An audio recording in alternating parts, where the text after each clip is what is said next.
cracked, it's not damaged, it's clean. Okay, we're gonna check the stickers. All right, we're gonna check the gauges.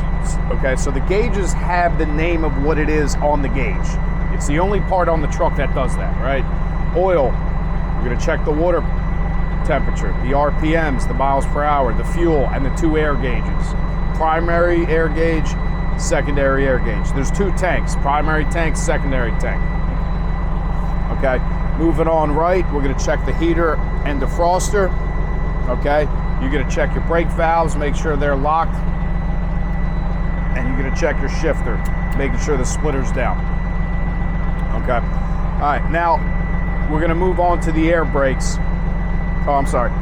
You're gonna make sure you have your emergency equipment, your fully charged fire extinguisher, extra fuses, and your reflective triangles. You have to have 3 reflective triangles, okay? So you wanna make sure you check all that.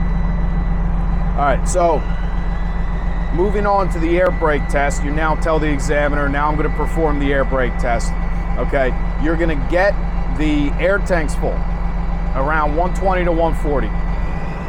Okay, so the way you do that, since the air compressor is gear driven, okay, you get the RPMs up to about 1500.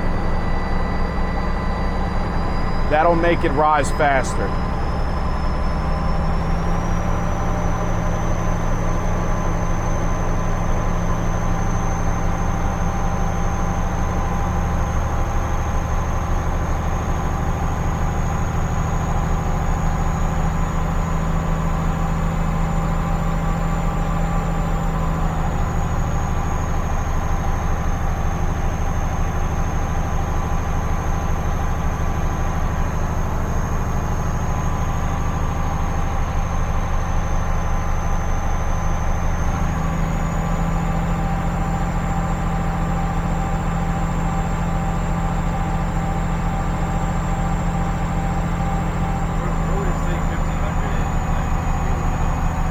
What 1,500 RPMs. Oh. It's by 1,000, so that's 1,000, that's 15, that's 2,000 and up. So yeah, 15 is right there, 1,500 RPMs. Now around the same time that the governor cuts off, the air dryer goes off too.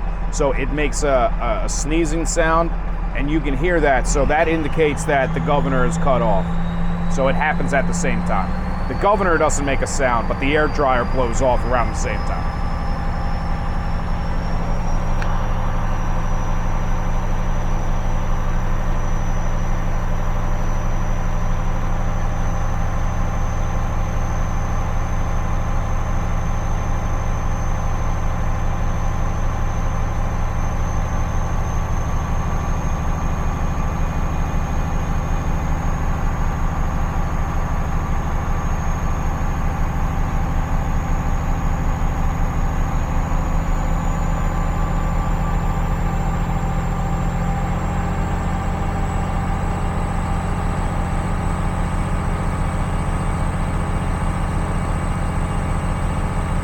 All right, so system is fully charged. There goes the air dryer. Okay, now the next step is push the clutch in, put it in the lowest possible gear.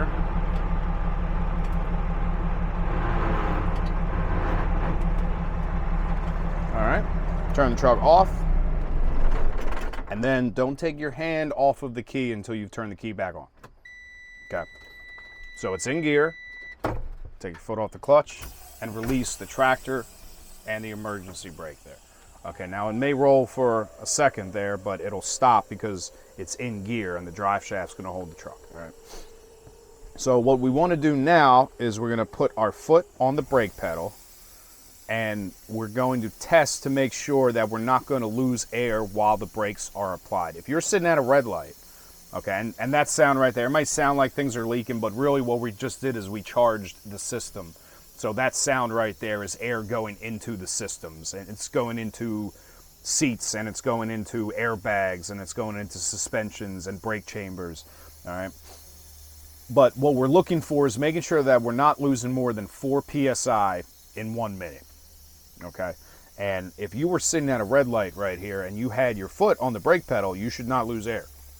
Okay, that would not be good. Okay, so you're making sure that the applied brake check, okay, for the test passes. Okay, so right there, that's been 1 minute. Now after that, you're gonna wanna pump the brakes. Now each time you press down the brake, you're using air. And since the truck is off, it's not building air, okay? So that buzzer right there and that warning light is indicating that the air is low, okay? So the air is low at 60, okay? So at 60 PSI, that's when that light and buzzer come on. We're gonna keep pumping down the brakes until we get to about 20 to 40, and what should happen there is these brakes should pop out, and that indicates that the spring brakes have activated. So when there's no air in the system, okay, the system detects that, and then it applies spring brakes. Okay, so I'm watching this, and they'll pop out. All right. So from there, we can turn the truck back on, put it in neutral, okay, and we're gonna build the air back up.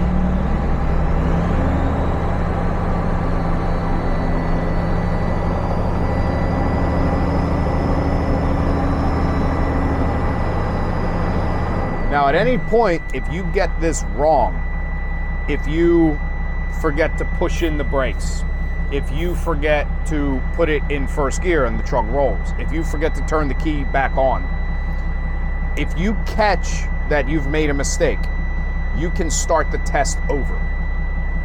But you have to tell the examiner that you know you made a mistake and what that mistake was. He knows the mistake you made. You have to tell him the mistake you made, and then they have to, it says in the book, they have to let you restart the test. Are they gonna do that twice? Maybe twice, depending on the nature of the mistake, but you're only gonna get so many shots. It has to be done exactly as it is on that paper.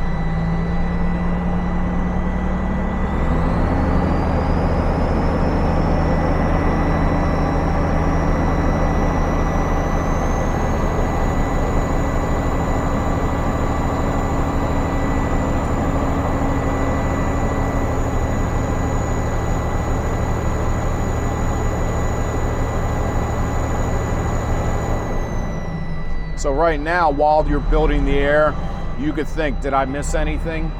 Okay, in the in-cab inspection, and it turns out I did. I missed the horn. Okay, check the horn. Okay, you're gonna check the little horn, and you check the big horn.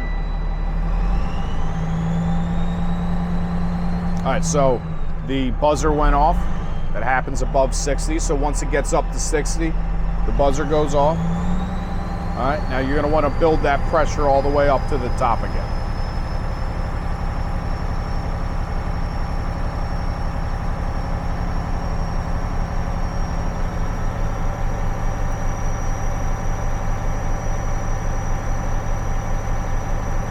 All right, so the next thing you're gonna do is you're gonna do the tug tests. Okay, so whichever one of these I push in means I'm testing the other one. So whatever one is out is the one I'm testing. If I put in tractor brake and let off that clutch a little bit, okay, I'm now tugging and making sure that the trailer brake is working. Okay, exact opposite of that. Okay, this one, the yellow one's out, which is the tractor brake.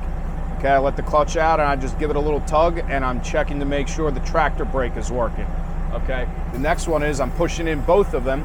I'm moving forward about 5 miles an hour, okay? And then I'm pushing the brake pedal and checking the foot brake, all right? So once you're done with that, that is the end of the pre-trip.